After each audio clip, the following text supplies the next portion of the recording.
So when you buy a house, that information becomes public record and it gets recorded in your county. There's a chance you could get a letter in the mail saying you owe X amount of dollars in order to receive a copy of your original deed.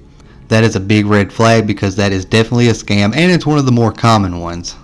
Assuming everything went smoothly at your closing, you should get a copy of your deed right then and there. You can use this copy to get your utilities turned on until the original will be mailed to you anyways. Your closing attorney or title company should warn you of this, but just in case they don't, here's a heads up.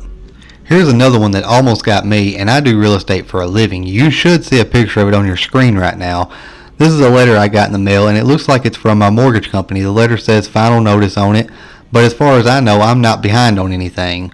This letter somewhat confuses me though, because at the top of it looks like I owe money, but at the bottom it looks like a check written out to me.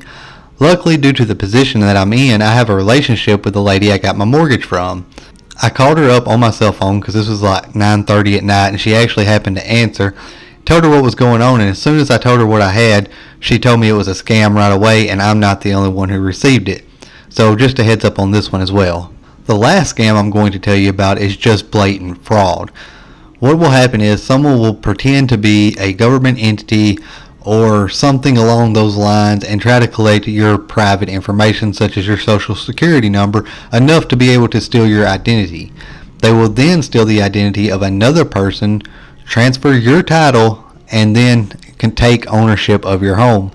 Once they take the ownership of your home, they can take out money against it, they could sell it. There's many different things that they can do.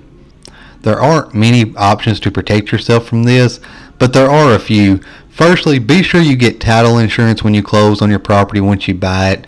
If something pops up on the title, that insurance will not cover you for what is happening, but it will cover your representation to fight for you in the event that something goes on with your title. Another thing you can do is monitor your title with the county records and even sign up for an alert service that will alert you anytime that something changes on your title. So I hope you got a little bit of value out of this video. I know it was a short one. I just wanted to give you a little bit of heads up of the scams that are out there. I'm Agent Cody with Seven Lakes Realty, a specialized listing agent. If you enjoyed the video, please leave a like and hit the subscribe button for more real estate videos coming in the future and house tours.